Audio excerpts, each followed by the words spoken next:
cyane mwebwe mukomeza gukurikira amasomo n'inyigisho bica kuri no channel ya Innovation and Electrical.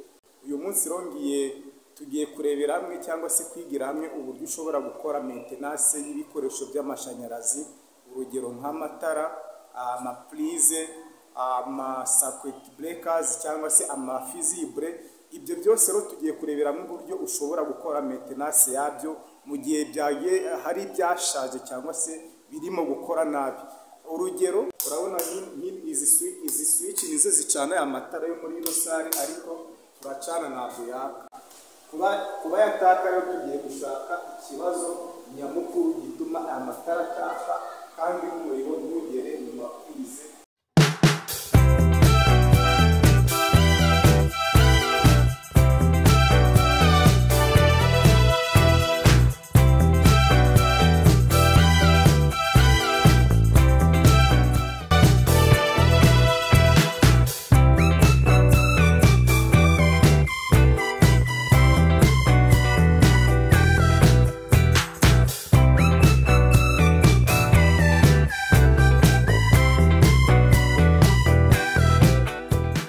Rero nkuko maze kwibabwira, murabona dufitemo n'amatara y'amatibe, dufitemo amatara y'amatibe.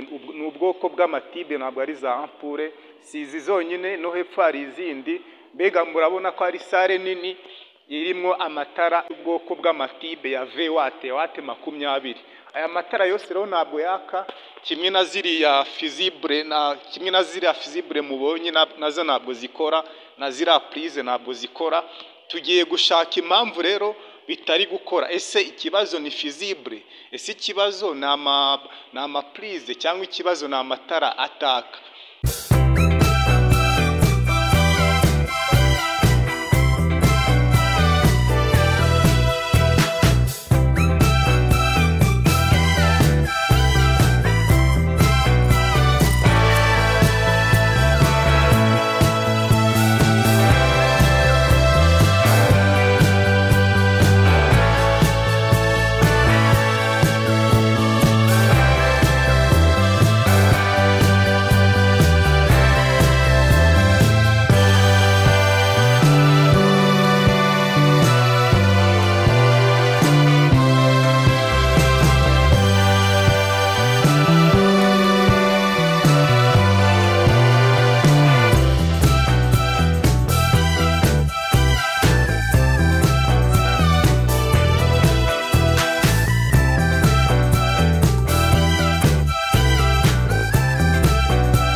Murabona ko tumaze gufungura boîte yacu. Rero iyi boîte irimo fusible ebyiri zonyine.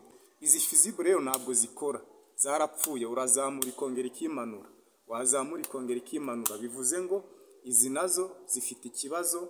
Tugiye kuzifungura, nitumara kuzifungura hanyuma tuzisimbuze, dushireho izindi nshyashya, turebe ko installation yacu itari bubone umuriro.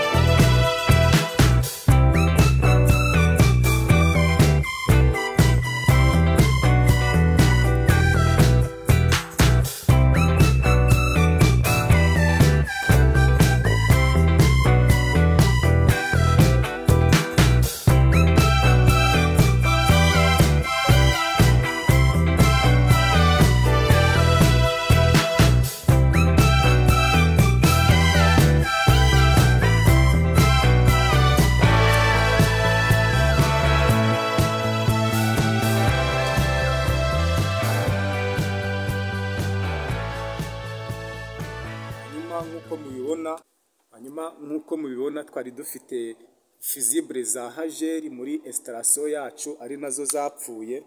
rero bibaye ngombwa ko tuzikuramo hanyuma dukoresha izindi nshyashya. Tugiye gukoresha marike nshyashya yitwa Derix. Ino ni marike yindi y'amafizibure. Hanyuma rero reka tugiye kumanza tuzifungemo neza, niturangiza kuzifungamo neza dushyiremo umuriro kugira ngo tumekinge sure niba ikibazo koko kiri hano mu mafizibure, tubone dukore neza installation yacu.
Tumaze gufunga fizibure zacu nshyashya, tumaze kuzishyiramo. Icyo tugiye gukora ni ukuzizamura kugira ngo turebe ko amatara yacu ari bwake.